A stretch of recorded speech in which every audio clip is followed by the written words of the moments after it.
근데 오늘 이제 그 제가 맡은 한국판 그린 뉴딜에 대한 부분은 사실 뭐 이런저런 비판도 많이 있었고 그 기후 행동을 하면서 많은 요구들도 있었는데 어떤 기술적인 문제, 예를 들어서 NDC 2050 탄소 중립까지는 선언이 됐는데 2030 NDC는 계획대로 안 됐다, 뭐 너무 낮게 책정했다, 뭐 이런 요구들. 그래서 뭐 2030년 탄소 배출량을 2017년 대비 50%로 줄여야 한다. 국제기구의 그 지침에 따라서 뭐 이런 요구들을 하고 있는데, 이런 기술적인 문제보다도 좀 기본적으로 우리가 좀 돌아봐야 될, 우리가 이걸 통해서 하려고 했던 게 뭐지?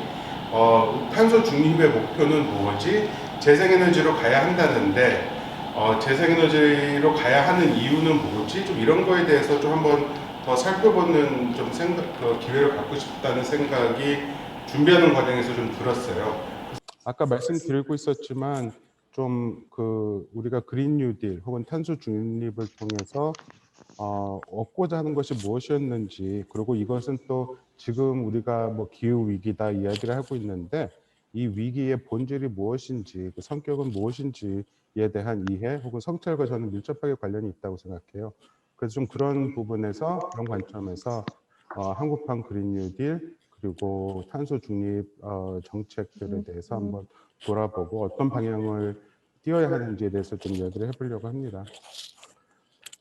예, 여기 지금 그 기후에 관심이 있으시고 기후 활동 하시는 분들이 와 계시기 때문에 이 부분은 길게 말씀 안 드릴게요. 지금 우리는 기후 위기의 한 가운데를 걸어가고 있고요. 지금 앞으로 어떤 기후 재앙들, 어려움도 계속 많을 것으로 지금 예상이 되고 있고요.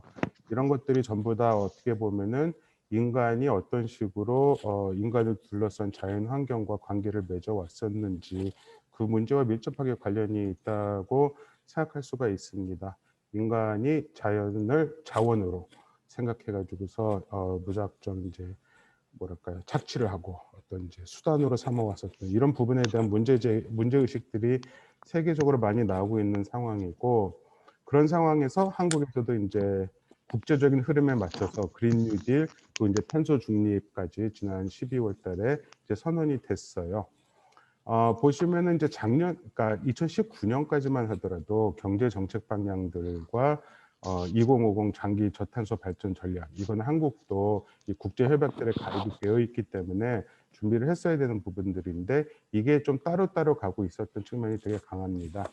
그러다가 작년이죠. 작년 4월에 총선이 있었는데 그 총선을 준비하는 과정에서 녹색당, 정의당 등에서 그 그린 뉴딜을 제안을 했고, 더불어민주당, 여당이었었던 더불어민주당도 그린 뉴딜을 발표를 했어요.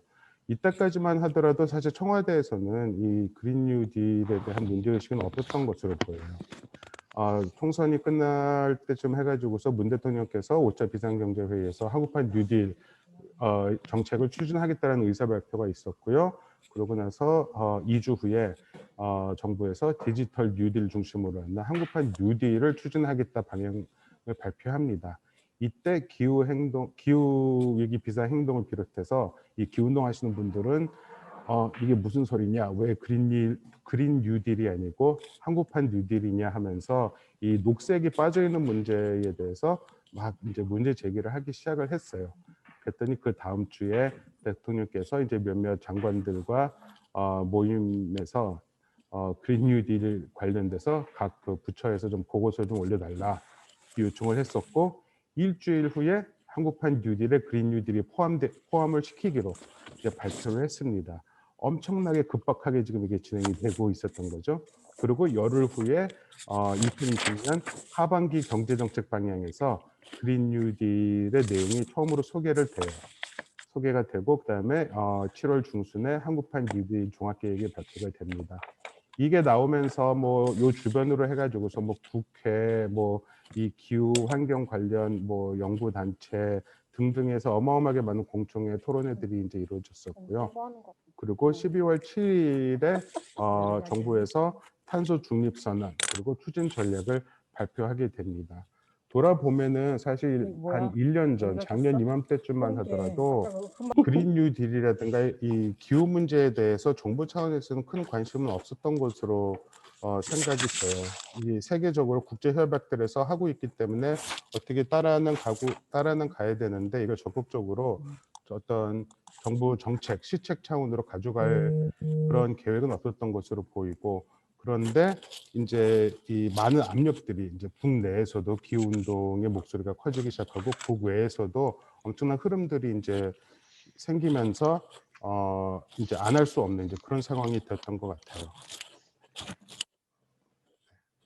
이거가 지금 작년에 이제 그린 뉴딜을 탄소 중립을 하기 전까지 좀 그런 맥락들이에요. 그러니까 사실 한국은 기후 악당국으로 소문이 나 있었죠. 우리 그렇게 이야기를 하고 있고, 작년 이맘때쯤 나왔었던 그 점원워치랑 뭐 여기저기서 했었던 기후변화 대응 지수를 보면 한국은 61개국 중에 58위였었고, 그 올해 나왔던 거 보니까 53위로 5계단이나 껑충 뛰었습니다. 이게 또 그린 뉴딜의 덕분이라고 할 수가 있겠는데, 어쨌든 한국은 되게 이 기후 관련해서는 되게 안 좋은 이미지를 가지고 있었고, 워싱턴 포스트지에 이런 이제 이 전면 광고가 실리기도 했어요. 이것이 문 대통령께서 생각하는 한국의 그린 뉴딜입니까 하면서요. 이게 해외에서 인도네시아에서 석탄 발전소를 이제 강행하면서 그린 뉴딜을 한다고 하는 그런 위선을 이제 찝어내는 거였었고요. 그러다가 이제 탄소 중립 선언은 없었어요. 어떻게 탄소를 감축하겠다라는 문제 의식은 없었는데, 작년 가을에 일본이 2050 탄소 중립을 선언을 하고요. 중국이 지금 뭐 세계 1위의 탄소 배출국이죠. 어마어마한 차이로 1등인데 중국도 2060년까지 탄소 중립을 선언을 했어요. 그러니까 이제 한국은 왜 안 해? 이제 이런 문제 제기가 있으니까 한국도 2050 탄소 중립을 이제 선언하는 상황이 되었던 겁니다. 그러니까 어떻게 보면 이제 떠밀려서 탄소 중립도 선언하고 이제 그린 뉴딜도 하게 되는 그런 상황이라고 보시면 되겠어요. 그래서 어쨌건 7월 14일 날에 한국판 뉴딜이 이런 식으로 발표가 되고, 홍남기 부총리 나오셔서 뭐 어떻게 어떤 식으로 이제 투자를 하고, 정의선 현대자동차 회장 나와서 이제 뭐 현대자동차 전기차들 이제 자랑도 하시고, 그리고 작년 말에는 이제 더 늦기 전에 2050 탄소 중립 선언까지 이루어졌습니다. 이제부터 좀 그런 걸 살펴볼 텐데요. 일단 뭐 추진 체계 그리고 뭐 종합 계획인데, 이건 길게 자세히는 안 볼게요. 그냥 한번 쭉 보시면은 뉴딜 관계 장관계를 보시면 요새 주목해 볼 거는 디지털 뉴딜은 과기부 장관이 총괄을 하고 있는데, 그린 뉴딜은 환경부하고 산업부하고 같이 하고 있어요. 근데 뭐 여러분들 느낌상으로도 아시겠지만 이게 환경부 장관과 산업부하고 환경부하고 이 뭐랄까요, 이 담당하고 있는 그런 업무의 범위라든가 예산의 크기도 엄청나고, 이걸 같이 간다는 거가 어떻게 보면은 이 그린 뉴딜의 성격을 저는 좀 나타내주고 있다는 생각이 들어요. 안전망 강화하면서 고용부 장관이 같이 들어와 있는데, 사실 요거는 작년 초반기만 하더라도, 전반기만 하더라도 없던 부분이에요. 고용노동부 장관은 전체 이 논의에서 빠져 있었거든요. 어쨌든 이런 식으로 되고, 이제 재정 투자를 보면은 이제 성격을 또 알 수가 있는데, 이제 두 가지예요. 재정 투자와 제도 개선인데, 재정 투자는 여기서도 나와 있지만 전체 160조를 2025년까지 투자하겠다. 그리고 일자리 190만 개를 만들겠다. 이렇게 이야기를 했었는데, 이 목표가 새로운 시장을 창출하고 민간 수요를 견인하는 마중물 역할을 하겠다라는 거예요. 그러니까 정부의 재정 투자, 이제 공공 투자를 통해서 이 민간 수요를 견인하는, 그러니까 뭔가 이렇게 민간 투자를 이 촉발하겠다라는 그런 거죠. 그리고 거기에 쓰여지는 거가 전체 160조 예산 중에 투자 중에서 114조 원, 그러니까 절반이 훨씬 넘는 양이고요.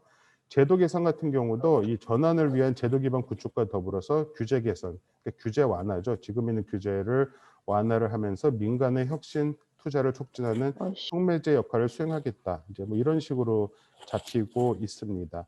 그러니까 이거가 어떻게 보면은 이 그린 뉴딜이라고 하는 것 자체가 그 자체로서의 어떤 뭐 녹색 전환 프로그램이기보다는 어떤 그 이 산업적인 고려에 의해서 준비되었었다는 그런 성격을 좀 보여주고 있는데, 이 부분은 이제 좀 더 자세히 들어가 볼게요.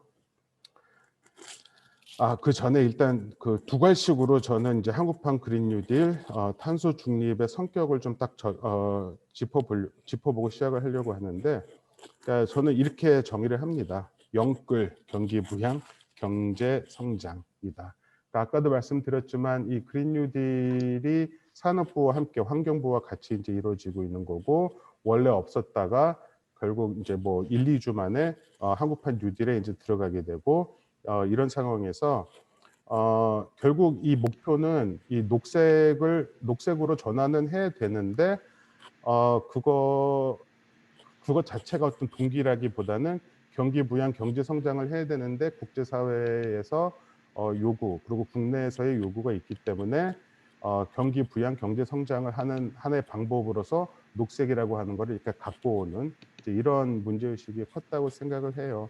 여기에 있어서 어떤 문제의식은 탈동조화라는 건데, 이거 이따가 다시 한번 볼 건데, 기본적으로 경제 성장하고 탄소 배출하고 증가하고 이게 항상 같이 갔는데, 이게 같이 안 갈 수도 있다. 다시 말씀드리면 경제 성장은 하지만 탄소 배출은 줄어드는 이제 그런 식의 경제가 가능하다라고 하는 그런 이론이에요.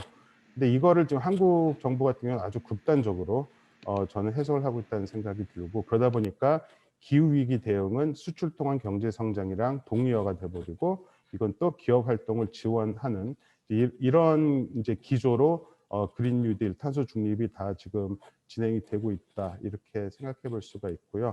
아까도 봤지만 공공투자는 어떤 실제적인 공공적 목표라기보다는 민간 기업의 참여를 위한 마중물, 촉매제로서 역할을 좀 하려고 하는 거고요. 이러다 보니까 어떤 결과가 벌어지냐면요. 이 옆에 제가 홈페이지에서 삼성하고 포스코하고 갖고 왔는데, 사실 이 포스코는 한국에서 1위의 탄소 다배출 기업이죠. 근데 여기도 2050년 탄소 중립을 선언을 하고, 뭐 삼성도 모든 지금 그 대기업들이 다 이 지속 가능한 미래, 뭐 탄소 중립 이런 얘기들을 하고 있어요. 이런 얘기를 하고 있는데, 이게 참 애매한 상황이 돼버린 거가, 기후 위기를 만들어낸 이 범인들이 지금 기후 위기의 해결사가 되고 있는 이런 상황들이고, 실제적으로 이 기후 위기 때문에 피해를 받아왔었고, 이런 기후 위기와 관련된 이 상황들, 이거를 바꾸라고 요구를 했던 사람들은 사실 또 구용꾼으로 전락되는 이런 상황이 되고 있다라고 하는 진단을 내릴 수가 있을 것 같아요. 이런 상황에서 좀 관점의 문제, 아까 처음에도 말씀드렸지만 좀 생각해 볼 필요가 있는데, 무엇을 위한 탄소 중립인가의 문제인데, 사실 지금 탄소 중립으로 가야 한다는 거가 그러니까 그 온실가스가 높아가지고서 뭐 기후 위기, 재앙, 그러니까 인류가 그러니까 6차 대멸종이 다가오고 있다, 이런 얘기들이 있는데, 결국은 이 생명을 살리자는 것이고, 또 모든 그린 뉴딜에서 해외라든가 전 세계적으로도 이 기후 위기 대응은 이 불평등 완화, 불평등 해소, 이거는 같이 가고 있어요. 그거는 지금 이 뭐랄까요? 지금 기후 위기가 단지 탄소 그 배출량의 문제, 그 탄소 그 대기 중에 탄소 농도가 얼마이냐의 문제를 넘어서서 생명의 문제, 공동체의 문제, 좀 이런 어떤 새로운 그런 가치들을 복원하는 문제로 보고 있다라는 건데, 지금 많은 경우 한국에서는 이걸 GDP 성장으로 좀 이해를 하고 있는 그런 측면이 좀 강하고요. 그래서 이제 공공성의 가치가 실종이 되었다라고 하는 것, 그리고 이 기후, 그러니까 탄소 중립과 관련해서 이 기후 정의라고 하는, 그리고 정의로운 전환이라고 하는 원칙이 많이 제기가 되고 있는데, 사실 한국에서는 이 부분도 지금 빠져 있는 상황이죠. 거의 제기가 되고 있지도 않고, 정의로운 전환도 정의로운 전환이 아니라 공정한 전환, 공정 전환으로 이야기가 되고 있고요. 이 사회 안전망으로 이 좀 축소된, 그러니까 안전망 확보로, 사실 기후 정의라고 하는 거 이따가 또 살펴보겠습니다만은 훨씬 더 포괄적인 의미를 가지고 있는데요. 그리고 지금 이런, 그러니까 재생에너지로 가자, 뭐 전기차로 가자, 이런 식으로 이야기가 되고 있고, 사실 그렇게 가는 거는 중요해요.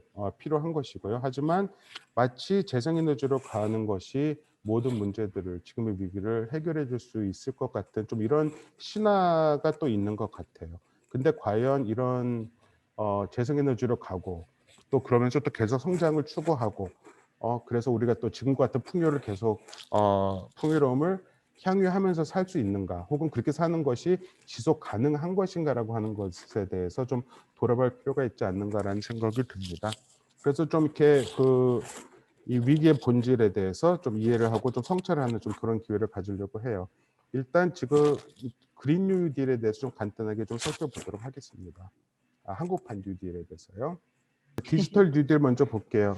뭐 DNA라고 하는데 DNA가 데이터 네트워크 AI를 이제 뭐 합친 거래요. 그래서 여기 보시면은 산업 국가 경쟁력 강화를 위해서, 그리고 요 아래 요게 저는 되게 중요하다고 생각하는데, 우리가 가지는 장점이 이런 것이고 약점은 이런 것이고, 그리고 지금의 상황에 어떤 위협이 있고 어떤 기회를 만들어낼 수가 있고, 이러면서 이제 추진 방향이 나와요. 그러니까 요 아래 부분을 보면은 이제 정부 추진 정책의 어떤 문제의식, 동기가 나오는데, 뭐 디지털 뉴딜은 원래 그랬던 것처럼 뭔가 이 산업 혁신, 좀 이 디지털 혁신을 통해서, 그리고 또 한국이 강점을 가지고 있는 산업이기 때문에 이런 부분들을 끊임없이 좀 이렇게 추진을 해서 좀 잘 살아보자, 그 성장률을 이끌어 보자, 좀 이런 문제의식이었던 거죠.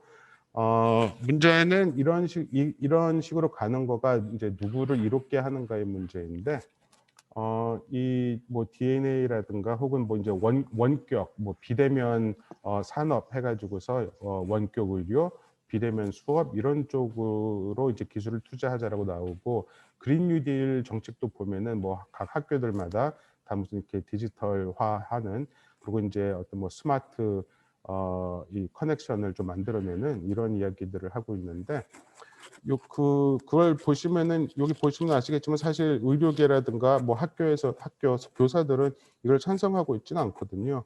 저희도 지금 비대면으로 하는데 이 어려움이 많은데, 사실 저도 수업을 합니다만, 이게 이 서로 얼굴을 보면서 뭔가 교감을 하고 이래야 되는데 그게 안 됐을 경우, 그리고 의료 문제도 마찬가지고요. 어디가 아파요 해서 뭘 줬는데 나중에 알고 보니까 뭐 맹장이 터진다거나 뭐 이런 일도 있고, 어쨌건 이것이 어떤 이 사람의 삶의 문제에 어떻게 삶을 풍요롭게 할 것인가라기보다는 이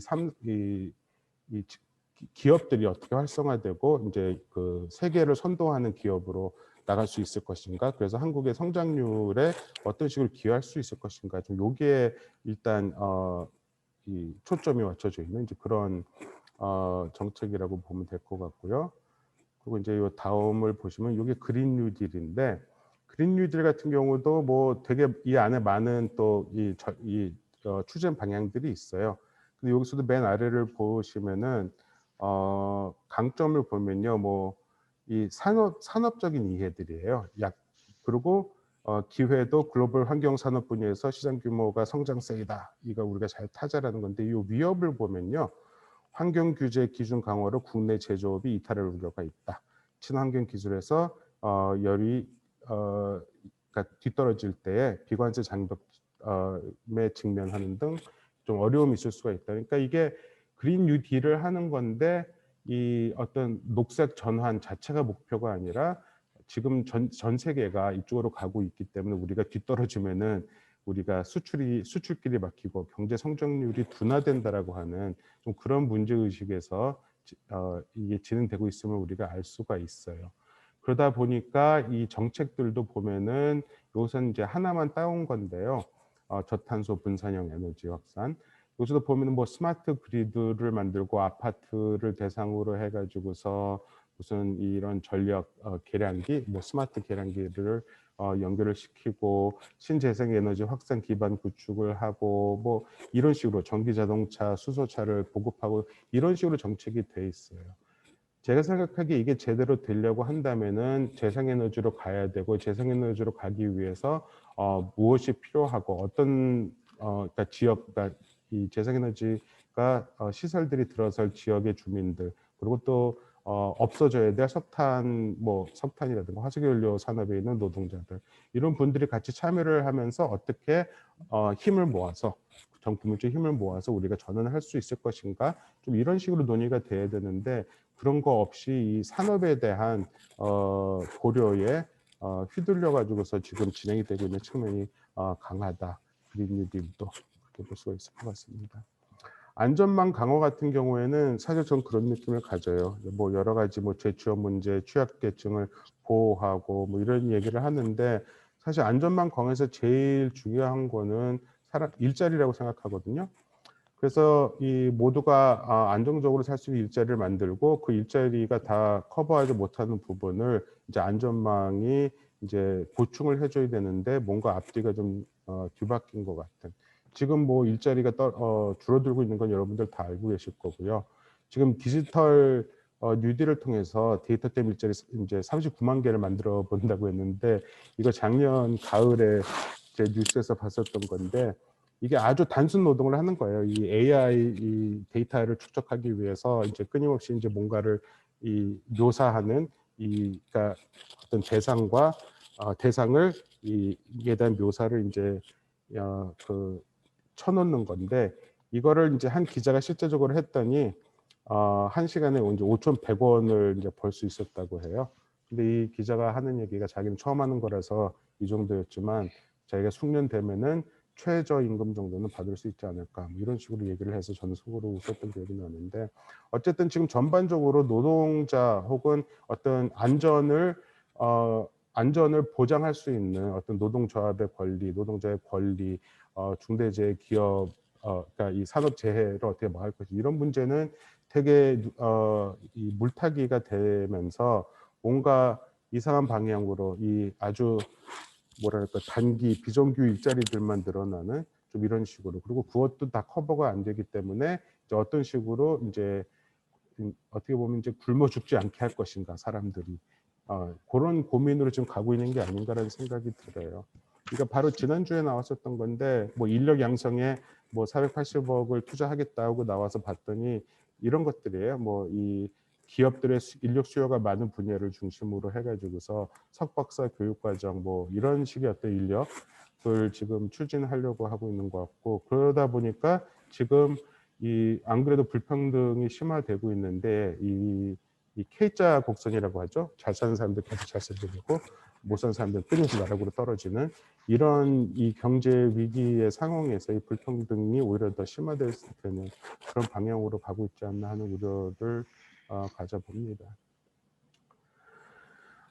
이건 이제 이제 한 달 조금 지났네요. 2050년 탄소 중립 추진 전략인데 여기는 이제 이 탄소 중립을 위한 그러니까 탄소 중립 자체가 목표고 산업보다는 그렇기 때문에 뭔가 좀 새로운 내용들이 많이 들어가 있지 않을까 기대를 했었고 사실 좀 더 구체적인 어떤 녹색 전환에 에너지 전환의 계획들이 들어있는 건 사실이에요. 하지만 여전히 여기서도 이 산업적인 성장의 문제의식이 주도를 하고 있다는 것을 볼 수가 있고요.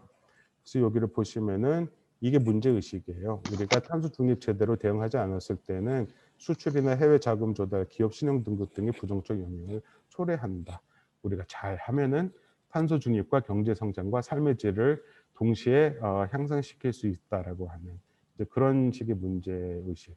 그리고 에너지 전환이라든가 뭐 산업 육성 같은 경우에도 다 이게 시장을 어떻게 선점할 것인가, 어떻게 탄소 중립을 경쟁력 확보와 연결을 할 것인가. 그리고 이렇게 하면은 이것이 지속 가능한 성장이 될 수 있다라고 하는 그런 믿음을 가지고 있는 거죠. 이런 믿음이 이제 실제로 유효한 것인지 혹은 우리가 기댈 수 있을 만한 것인지 그런 부분에 대해서 좀 고민이 좀 필요할 것 같습니다.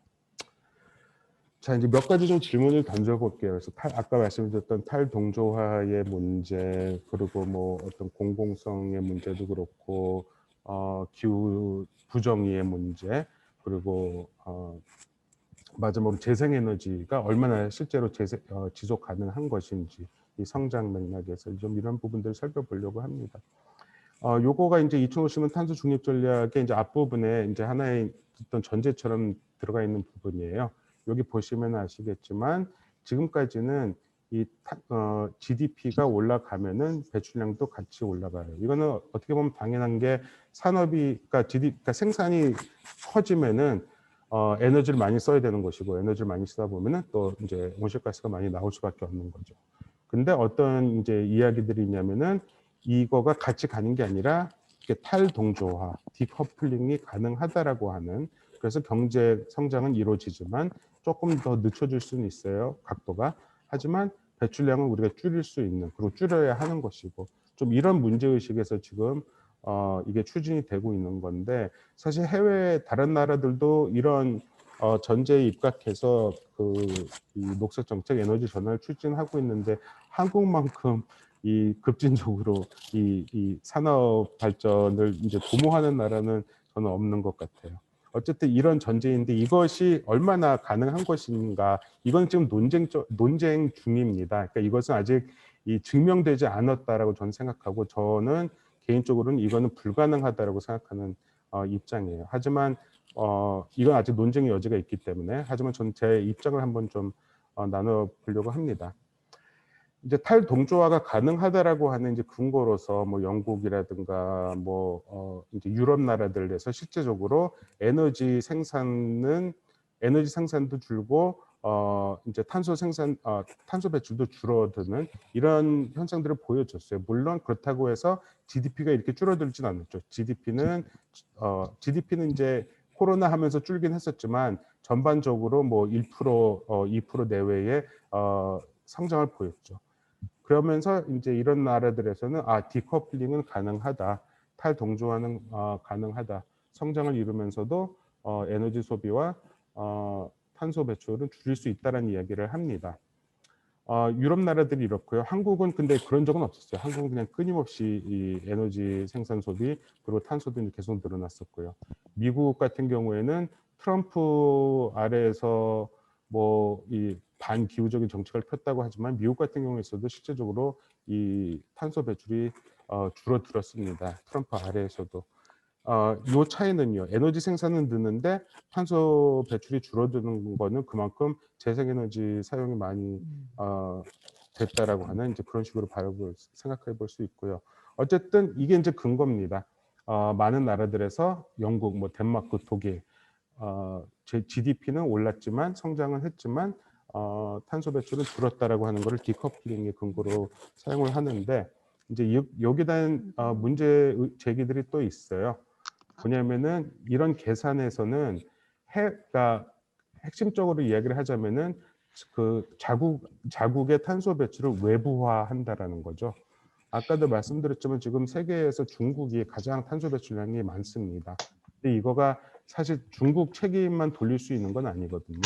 파리 교육 협약에서부터 뭐 IPCC 국제 기구들에서는 이제 중국이라든가 인도라든가 이제 최근 들어서 엄청난 이제 탄소 배출국으로 성장한, 그리고 엄청난 제조업 국가로 이제 성장한 이런 나라들의 이 탄소 배출이라고 하는 거가 이 국제 경제 질서 안에서 사실 이 제조업 국가로, 그러니까 탄소 배출을 많이 하는 그런 나라로, 그러니까 사실 이렇게 받아들여진 혹은 그렇게 낙인 찍힌 그런 효과가 있다라고 이야기를 해요. 그래서 그런 나라들하고 뭐 선발 그 자본주의 국가들하고 동일한 이 기준을 적용하지를 않습니다. 그러니까 뭐냐면요, 탄소 배출이라고 하는 거가 한 국경 안에 머무르진 않잖아요. 그러니까 이 수치상으로 자기 나라 안에서는 탄소 배출을 줄일 수는 있지만 그게 다른 나라 어디에선가는 탄소 배출 증가와 함께 가고 있다라고 하는 것, 이런 문제 의식이에요. 그래서 이제 이 두 분은 이제 탈성장의 대표적인 학자들인데, 이분들이 어떤 연구를 했었냐면은 이제 이 탄소 배출이라고 하는 거를 지금 그러니까 디커플링, 탈동조화, 여기서 이제 썼던 근거가 어떤 것인지, 그리고 실제적으로 이렇게 외부화한 탄소 배출량까지 합쳤을 때는 이게 진짜 이 탈동조화가 이루어지고 있는 것인지, 이거를 좀 따져봤어요. 작년에 나왔었던 연구인데, 그러니까 뭐냐면은 여기 이제 파란 게 GDP죠. 그럼 이제 경제 성장이 이루어지고 있는 것이고, 그리고 지금 이제 근거로 삼고 있는 거가 DMC예요. Domestic Material Consumption 해가지고서 국내에서 소비하는 것까지 포함한 이제 탄소 배출량이에요. 그러면 여기 보면 여기는 이렇게 완만하게 줄어들거나 완만한 증가세를 보이는 거죠. 그러니까 일종의 이제 디커플링이 있는 거예요. GDP하고. 근데 여기에 해외에서 생산되는 그러니까 제품들, 그런 것들을 이제 채굴하는 거에서부터 생산하고 운송하고 이런 것까지 다 합쳤을 때 총 탄소 발자국을 따지면은 이것이 줄어들고 있는 게 아니라는 거죠. 요만큼을 미국 같은 경우는 미국 같은 경우 요만큼을, EU 같은 경우는 이만큼이 사실 탄소 배출이 외부화됐다는 거예요. 자기 나라에서 숫자로는 수치를 줄일 수 있었지만 실제적으로는 탄소 배출은 계속 이루어지고 있는.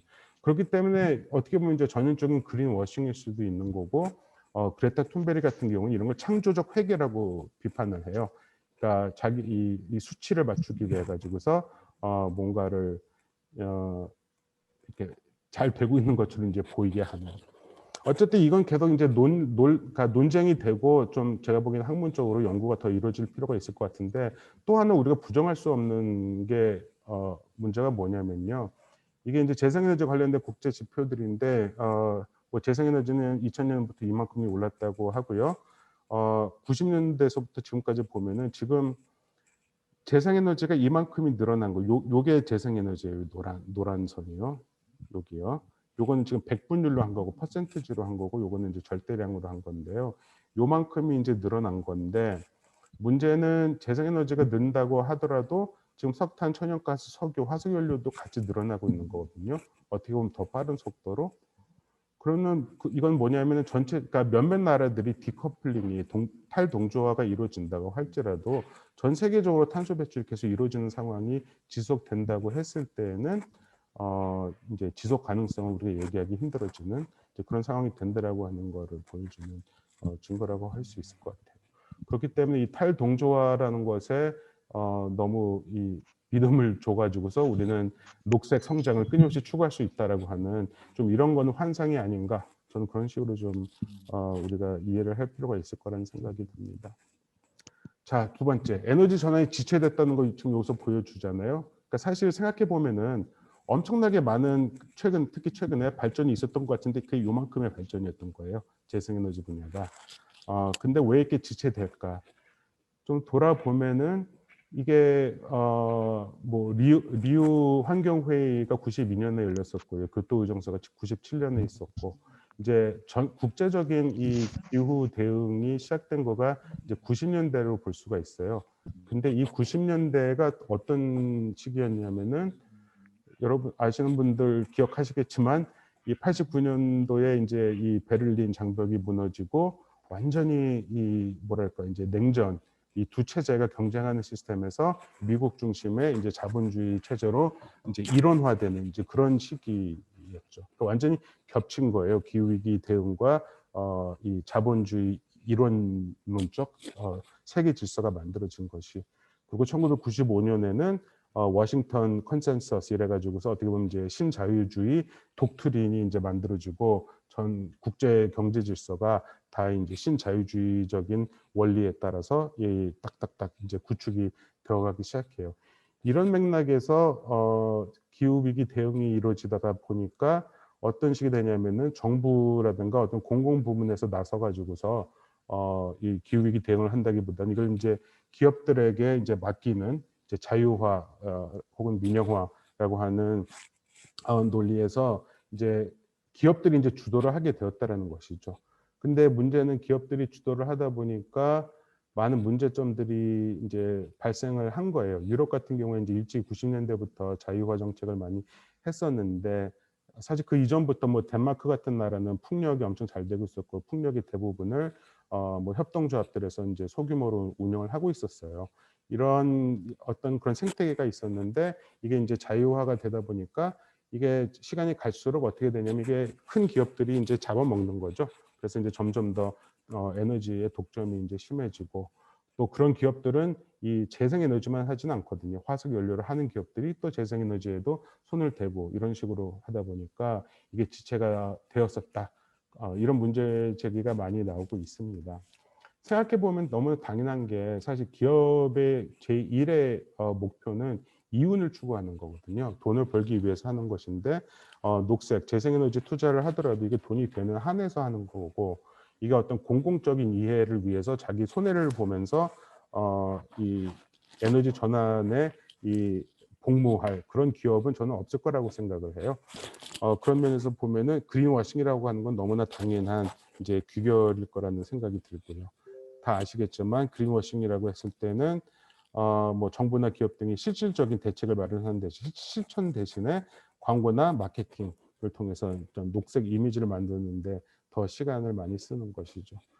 뭐 이거는 뭐 제가 더 말씀드리진 않을게요. 하지만 하나는 이 탄소 발자국이라고 하는 개념도 이 초국적 대형 화석연료 기업인 BP와 연결된 연구소에서 이제 처음으로 고안돼 가지고서 자기네들은 마치 이제 뭔가를 하고 있다는 걸 보여주면서 일반 개개인들한테 여러분들의 탄소 발자국을 좀 챙겨보세요. 이런 식의 어떤 캠페인하면 자기네들의 녹색 이미지를 만들어내는 그런 역할을 했다라는 그런 문제 제기고요.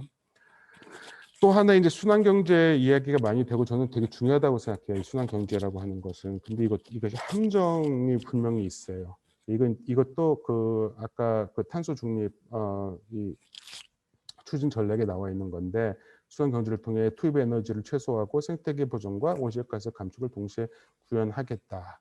제품 지속 가능성을 제고하고 부문별 폐자원 순환망, 뭐 경제 성장과 자원 사용의 탈동조화 이런 식으로 얘기를 하고 있고 사실 대기업들에서부터 우리 뭐 동네 공동체들까지 뭐 재활용, 업사이클링, 리사이클링 이런 얘기들을 많이 하고 있는데 이거가 문제가 되는 거가 뭔가를 하고 있다라는 이미지를 주는데 실질적으로 얼마만큼 기여를 하고 있는가를 우리는 따져볼 필요가 있다는 생각이 들어요. 하나의 예로 애플을 들 수가 있는데 애플 같은 경우에 2030년까지 탄소 중립으로 가겠다고 하고 작년 후반기서부터 나왔던 애플 12부터 아이폰 12부터 해가지고 뭐 아이패드라든가 이제 모든 기기에 쓰이는 물질과 재료를 재활용된 것 혹은 재활용 가능한 원료만 쓰겠다라고 이제 선언을 했어요.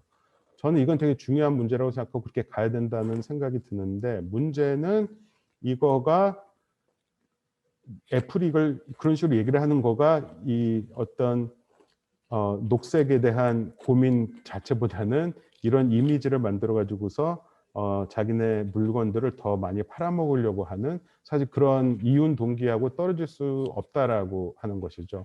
그러니까 사실 그 애플이 진짜 어떤 에너지 문제에 대해서 고민이 있다면은 탄소 문제에 대해서 고민이 있다고 한다면은 제가 생각하기에 기계를 아이폰을 하나 만들더라도 훨씬 더 오래 쓸 수 있게 만들고 그리고 뭐 어떤 부품을 배터리가 나가면 배터리를 교체할 수 있게 만든다거나 그런 식으로 할 수 있거든요. 그런 기술도 있고 배터리도 사실 한 5, 6년 갈 수 있게 쓰려면은 만들 수도 있어요. 근데 그렇게 안 하거든요.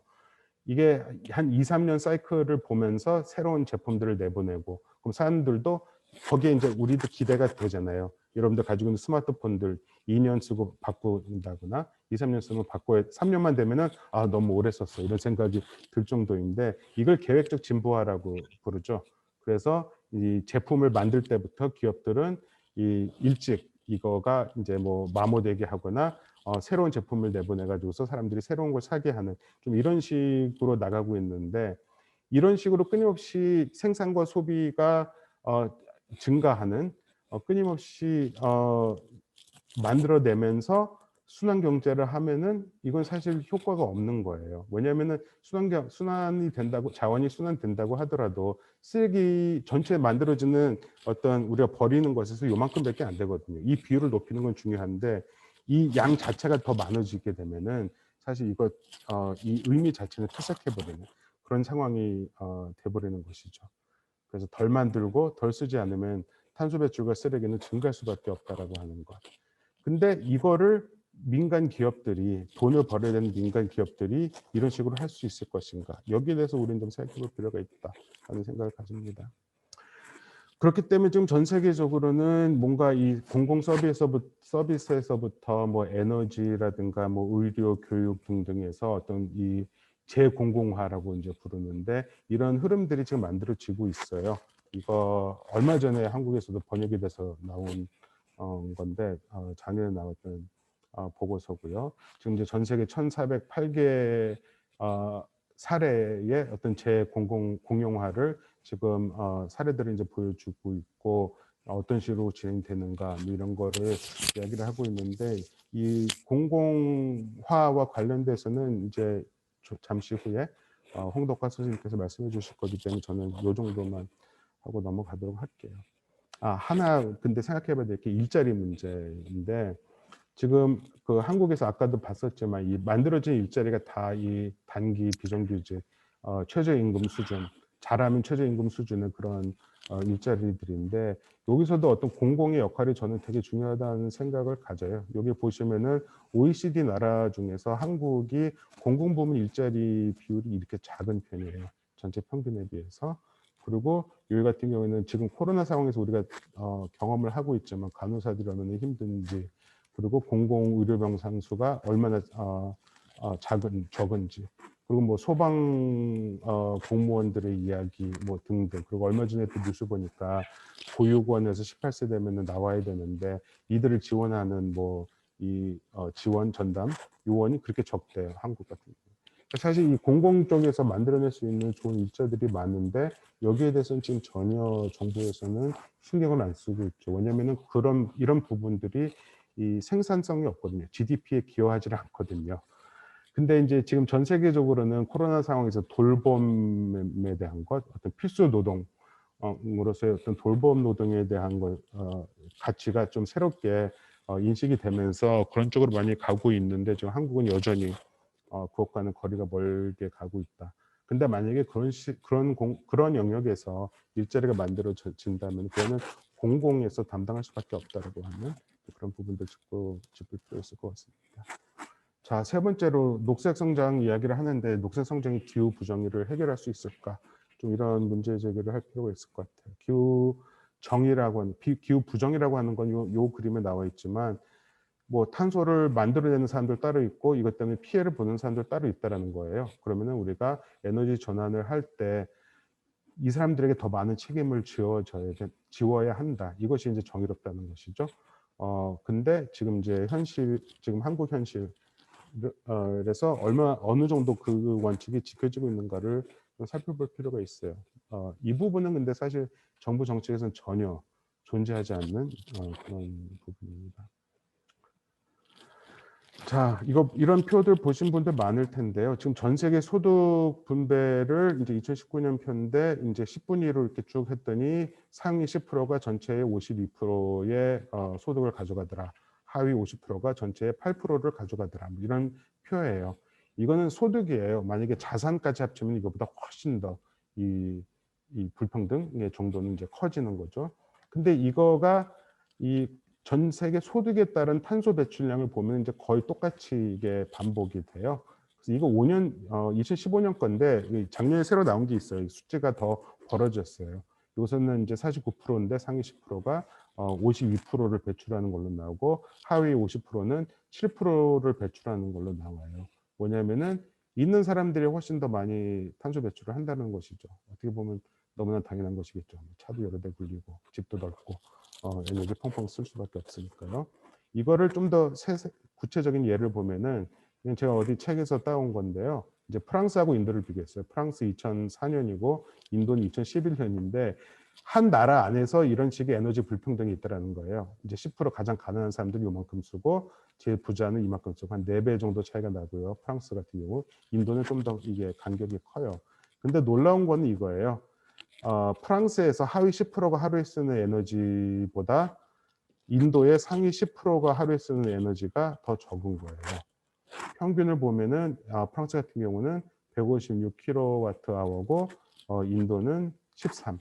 그러니까 12배가 넘어가는 거군요. 이 kWh라고 하는 거, 1kWh는 뭐 100W짜리 전구 하나를 10시간 키는 이제 뭐 그런 양인데 그러니까 이런 식으로 국내적으로도 이런 불평등이 있고 국가 간에도 이제 이런 불평등이 있다라고 하는 이제 그런 부분이고요. 그러다 보니까 이제 이런 상황이 이제 벌어지는 거죠. 이 북반구에서는 이미 돈이 많고 이런 데서는 돈 쌓아놨기 때문에 기후 위기가 와도 좀 대응 능력이 좀 있고요. 근데 이제 남반구 가난한 나라들에서는 기후 위기에 직접적으로 노출될 수밖에 없는. 요 지도는 이제 각 나라들의 탄소 배출량에 비례해서 세계 지도를 만든 거예요. 뭐 미국, 중국 크고 한국 같은 경우에도 지금 어마어마하게 크죠. 한국이 작년에 9위, 탄소 배출 세계 9위로 한 2계단 떨어졌어요. 어쨌든 이런 이게 기후 부정이다. 이런 걸 어떻게 극복할 것인가? 이런 거는 파리 기후 협약에서부터 국제 그런 기구들에서 다 고민을 하는 거예요. 그러니까 모두가 똑같이 책임을 진다가 아니라 이 나라들이 더 많은 탄소를 역사적으로 배출해 왔기 때문에 책임을 져야 되고 이 피해를 받는 지역들, 이 사람들은 탄소 배출에 기여하지도 않은 사람들이거든요. 이 사람들에 대한 어떤 일정 정도의 책임을 져야 한다라고 하는 그런 문제의식입니다.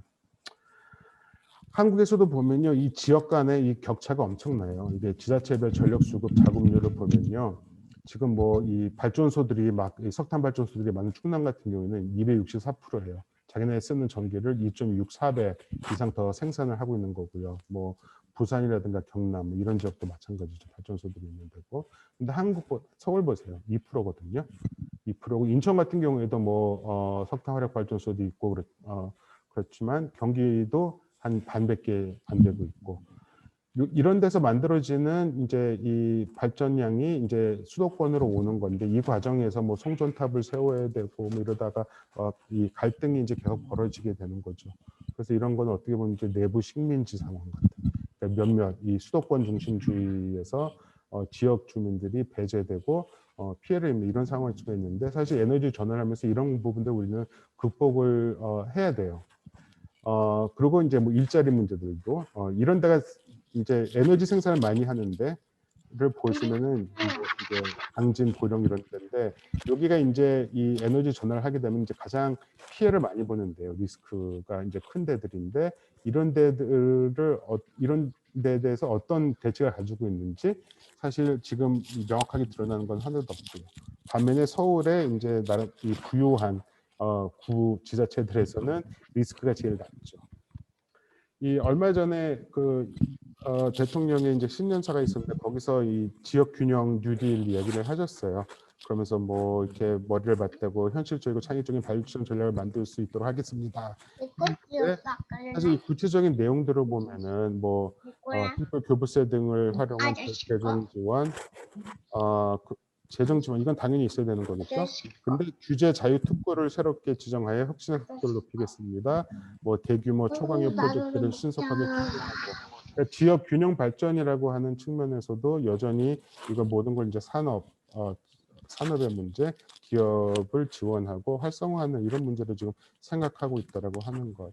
사실 지금 뭐 지자체 단위에서 그린 뉴딜 열심히 하는 데들 많아요. 되게 유의미한데 사실 지역에서 할 수 있는 것들이 아주 크지가 않아요. 왜냐하면 에너지라든가 산업에 대한 부분, 에너지 산업에서 사실 대부분의 탄소 온실가스가 나오고 있는데 그 부분을 중앙정부가 담당을 하고 있기 때문에, 그래서 이 지역 균형을 위해서 혹은 지역 간 격차를 줄이기 위해서는 이런 어떤 더 질적인 부분에 대한 고민이 필요한데, 계속 이 산업만 지원하는 이런 식으로 지금 가고 있다. 그런 부분을 짚어봤습니다.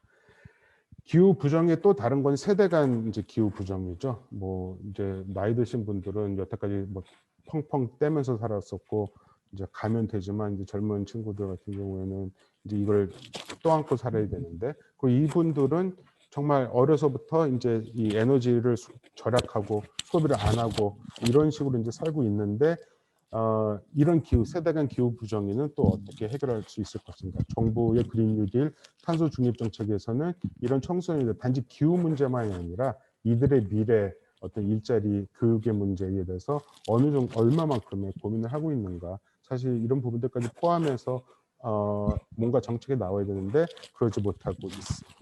이 부분도 짚어볼 필요가 있을 것 같고요.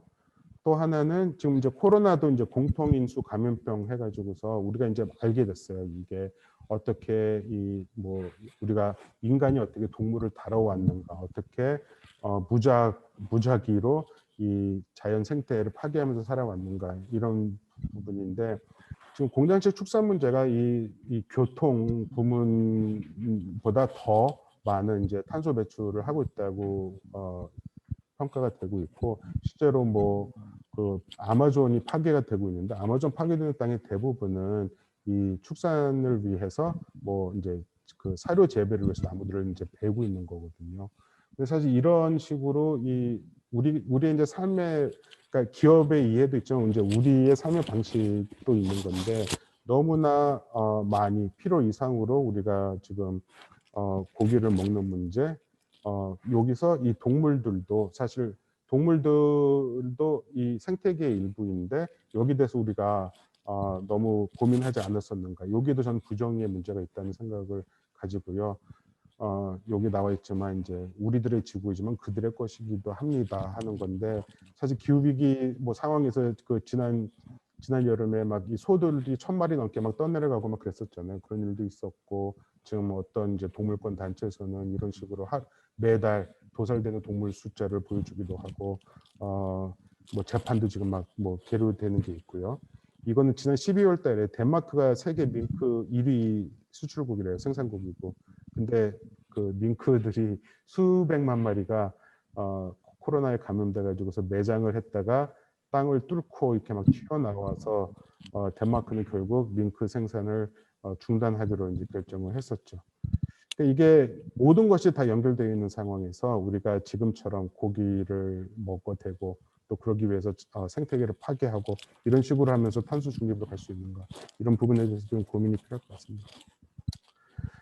자, 마지막으로요. 재생에너지는 지속 가능한가라고 하는. 우리는 지금까지 재생에너지로 가면은 기후위기는 해결될 수 있다라고 하는 어떤 그런 신화 같은 생각을 가지고 있었고, 실제로 재생에너지로 가야 되는 건 맞습니다. 재생에너지로 가야 하고.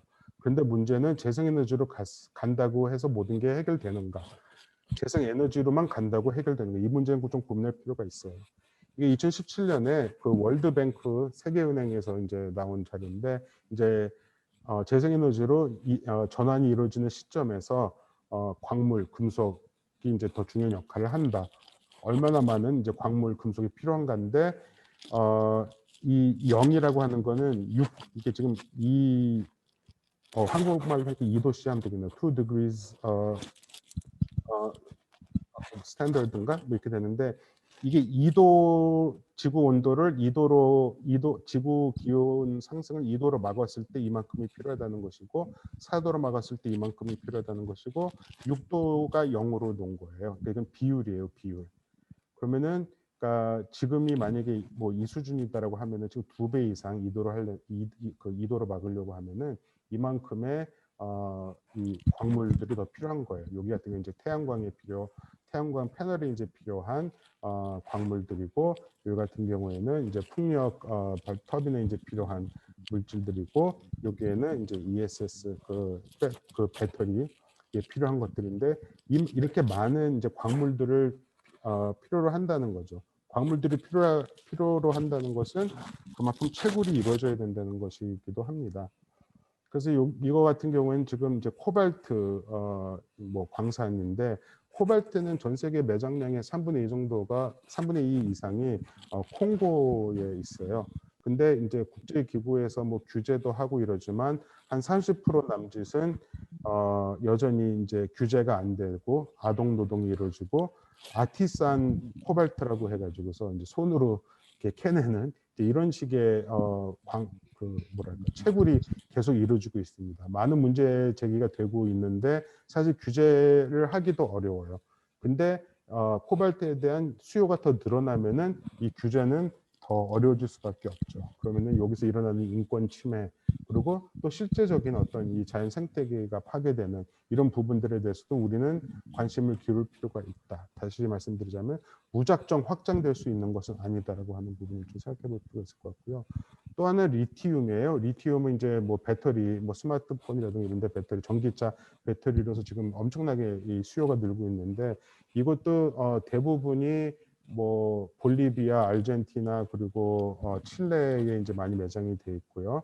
근데 그 볼리비아 우유니 해서 소금밭지가 있잖아요. 유명한 거 뭐 홍학들이 와서 춤추기도 하고 거기에 이제 쫙 깔려 있는데 거기도 이제 다 광산으로 이렇게 만들어야 돼요. 그래가지고서 채굴이 이루어지는 거고 그 물을 고여놔야 되기 때문에 이런 식의 또 플라스틱은 또 석유를 재료로 만들어지죠. 이런 식의 이 재료들이 필요하고 재생에너지로 가야 되지만 이런 식으로 무작정 가는 것이 지속 가능한가 다시 말씀드리지만 이런 부분에 대해서 우리는 고민을 안 하고 있었는데 이 부분도 우리는 고민을 해야 된다는 그런 얘기를 드리고 있습니다. 그래서 지금 이제 이건 폭스바겐사에서 나왔던 자기네들이 이제 이 전기 자동차를 만드는 과정에서 필요한 이 어떤 이제 뭐 공정이에요, 순환.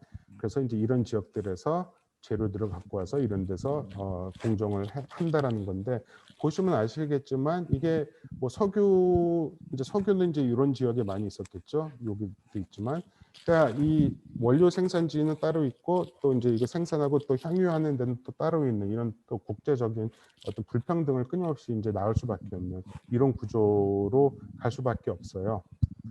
실제로 2019년 말에 이제 볼리비아 모랄레스가 쿠데타로 망명을 하게 됐어요. 망명을 하게 됐는데, 볼리비아가 어마어마하게 지금 세계에서 제일 많은 매장량을 갖고 있는 것으로 좀 추정이 되는데, 이 나라는 아시는 분들 아시겠지만 뭐 이제 좀 이제 사회주의를 지향하면서 민영 기업들의 투자라든가 이 리튬 그 채굴을 금지하고 있어요. 그래서 이제 모랄레스가 이제 망명을 하면서 이 미국이 이 쿠데타를 배후에서 지휘했다라고 하는 이런 의문을 제기했었고, 근데 이제 또 재밌는 게 일론 머스크가 테슬라의 뭐 창업주죠. 이 얘기가 나왔어요. 이제 트위터에다 대고 우리 원하면 언제든지 쿠데타를 일으킬 것이니까 그렇게 알고 계세요. 그렇게 알고 있어라고 이제 얘기를 하면서 하여간 논란이 됐었는데, 이게 어떤 느낌이냐면요. 사실 어마어마하게 이 화석 연료를 둘러싸고 세계 전쟁들이 많이 일어났잖아요. 1차 대전, 2차 대전도 이게 뭐 민주주의 대 뭐 파시즘 이것만이 아니라 사실 이 자원의 보고를 둘러싼 그런 전쟁의 측면이 되게 강했었는데, 재생에너지로 가서 뭐 리튬, 코발트 이런 희귀 광물들이 더 필요해진다면은 와, 이것 때문에 전쟁이 일어날 수도 있겠구나, 이런 생각을 또 안 해볼 수가 없게 되었습니다. 다시 말씀드리지만 재생에너지가 그 자체로 지속 가능한가, 이런 거에 대한 우리의 성찰. 이건 지금 한국에서 지금 뭐 태양광 뭐 풍력 단지를 만들기 위해서 뭐 몇 가지 사례입니다. 이렇게만 만들어지고 있지는 않고요. 하지만 지금 어마어마하게 많은 살림들이 지금 이런 식으로 되어지고 있는 거죠. 그리고 이제 태양광 하시는 분들은 한국은 너무 규제가 심하다, 뭐 더 쉽게 할 수 있게 이제 바꿀 수 있도록 요구를 하고 있고, 한국이 땅도 좁고 이래가지고서 사실 되게 어려움이 많아요. 재생에너지로 가는 거가. 근데 이제 이렇게 생각해 볼 수가 있는데, 이런 상황이기 때문에 그래서 우리가 뭐 산으로도 올라가야 되고 생태계를 파괴하면서 해야 된다라고 얘기할 수도 있고, 또 한편에서는 이렇기 때문에 우리가 재생에너지로 가더라도 우리가 좀 에너지 생산 소비를 좀 최소화하면서 최대한 생태에 대한 우리의 발자국을 좀 줄일 수 있는 방향으로 할 수 있다. 이런 식의 좀 관점이 있는데, 지금 한국 같은 경우에는 무조건 성장 기조로 가고 있기 때문에 사실 어떤 자연 생태주의의 관점은 지금 전혀 없는 거예요. 지금 국회의원이 되신 한 의원은 그 전에 뭐 이렇게 눈을 둘러 돌아보면 산마다 풍력 발전기가 꽂혀 있는 뭐 이런 거를 이제 상상하면서 그런 게 필요하다고 말씀하셨는데, 사실 그런 관점에서 지금 이 그린 뉴딜 탄소 중립 정책이 추진이 되고 있는 거거든요. 이런 부분에 대해서는 그럼 누가 고민을 해야 되고, 이런 부분은 어떻게 정부 정책이 들어가야 될 것인가 고민할 필요가 있을 것 같아요. 어쨌든 지금 그 작년에 유엔 환경회의에서 뭐 이런 자료를 냈어요. 지금 2030년에 이제 2050년 탄소 중립 목표를 달성하기 위해서 2030년에 우리가 필요로 하는 뭐랄까 1인당 이제 탄소 배출량이 어느 것이다. 근데 이거 보시면 아시겠지만 상위 1%가 뭐 216톤, 하위 50%는 1톤도 안 돼요. 근데 전체 지금 평균이 4.5톤이고 2050년 탄소 중립 목표에 맞게 2030년에 도달해야 될 우리의 목표는 1인당 2.1톤이에요. 그럼 지금의 절반 이상으로 우리가 줄여야 되는 거거든요. 탄소 소비 그 평균을. 근데 지금과 같이 경제 성장 위주로 기업들의 이윤 추구를 보장하고 그들을 지원하는 방식으로 이런 식의 목표에 달성할 수 있을 것인가? 제가 답이 있어서 이런 얘기를 하는 게 아니고요.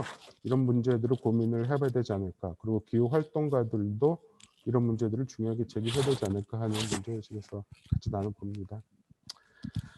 그래서 뭐 지금 우리는 어마어마한 풍요를 누리고 있다고 하죠. 뭐 여기저기 뭐 서울도 그렇고 지금 어마어마하게 이제 풍요, 해외 여행 못 다녀가지고서 지금 제주도가 불난다고 하고 이러고 있는데, 이런 생활이 지속 가능한 것인가, 이런 거를 우리가 추구하면서 탄소를 줄일 수 있을 것인가에 대한 근본적인 성찰, 또 이런 이 성장 이면에 있는 이런 불평등, 이런 대비, 이런 격차들은 우리는 또 어떤 식으로 대면하고 여기에 대한 극복 방안을 찾을 수 있을 것인가, 여기에 대한 문제 제기도 저는 필요할 거라는 생각이 들고요. 그래서 이제 정리를 하려고 하는데, 이게 2019년도에 이제 이 세계 과학자들이 기후학자, 뭐 지질학자 등등 해서 이제 10,000명 이상이 사인을 했어요. 서명을 했었던 이 기후 위기에 대한 세계 과학자들의 경고라고 하는 제목인데, 여기서 이런 부분이 나옵니다. 생명 시스템의 장기적 지속 가능성을 위해서는 경제 성장으로 인한 자원의 과도한 채굴 생태계의 과잉 착취를 신속히 줄여야 한다. 우리에게 필요한 탄소 중립 경제는 생물 생태계에 대한 우리의 의존을 명확히 해야 하며, 경제 정책도 이런 원칙에 따라 수립되어야 한다. 우리의 목표는 GDP 성장과 부의 추구에서 생태계의 보존과 인간의 웰비잉을 개선하는 것으로 바뀌어야 한다. 이는 인간의 기초적 필요와 불평등 감소를 우선시하는 정책을 통해 가능하다라는. 사실 이런 문제의식을 가진 분들 많아요. 여기 계신 분들 중에서도 공감을 많이 하고 계실 텐데, 문제는 이런 문제의식과 지금 현재 진행되고 있는 이 주류 무슨 기후위기 대응의 어떤 문제의식 사이에는 이 간극이 꽤 큰 거죠. 정부에서 하는 것은 또 말할 것도 없고요. 그리고 이제 실제로 이런 문제의식을 가지고 정책이 집행되고 있는 데가 있어요. 뭐 파리 15분 도시, 여러분들 들어보신 분들도 많으실 거예요.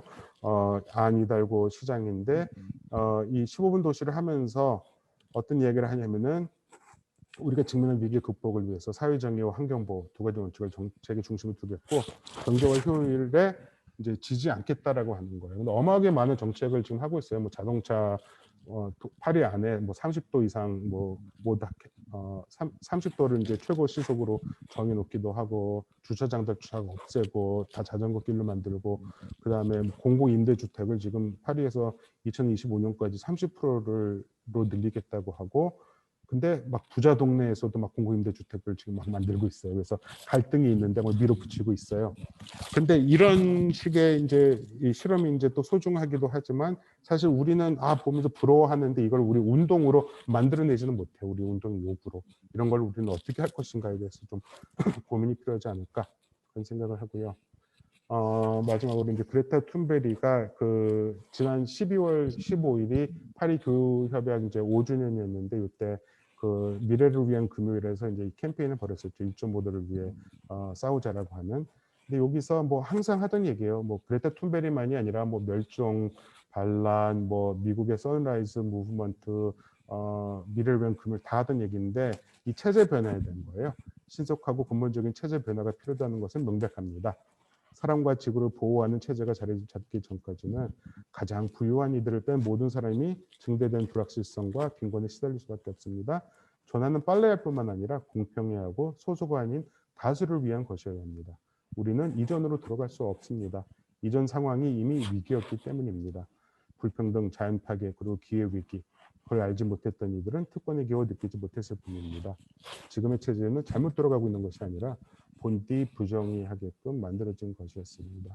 이러면서 뭔가 근본적인 변화가 필요하다는 얘기인데, 사실 이제 그린 뉴딜로 다시 돌아가 보면은 사실 이 경제 위기, 사실 그 위기 인식이라고 하는 게 경제의 문제거든요. 우리 성장이 둔화되고 있고 그러면 우리는 끝장난다, 이런 문제 의식인데, 지금 이제 이 코로나 상황에서 특히 전 세계적으로 퍼지고 있는 문제 의식은, 코로나도 그렇고 기후 위기도 그렇고 어떻게 보면 그 자체가 위기인 측면도 있지만, 이 위기들을 통해서 그 이전에 인류가 갖고 있었던 위기가 훨씬 더 극명하게 드러나는 그런 측면으로 이해를 많이 하고 있어요. 그래서 뭔가 이전의 패러다임과 완전히 다른 새로운 어떤 패러다임을 만들어야 되겠다, 이런 요구들, 그리고 그런 고민들이 지금 상당히 많은 상황인데, 한국에서는 지금 사실 엄청나게 뒤떨어지고 있다는 느낌을 지울 수가 없어요. 우리가 그레타 툰베리 얘기도 많이 하지만, 그레타 툰베리가 어떤 얘기를 하는지는 또 잘 몰라요. 그냥 어린 친구가 잘 열심히 하네, 뭐 이제 이 정도 수준이지.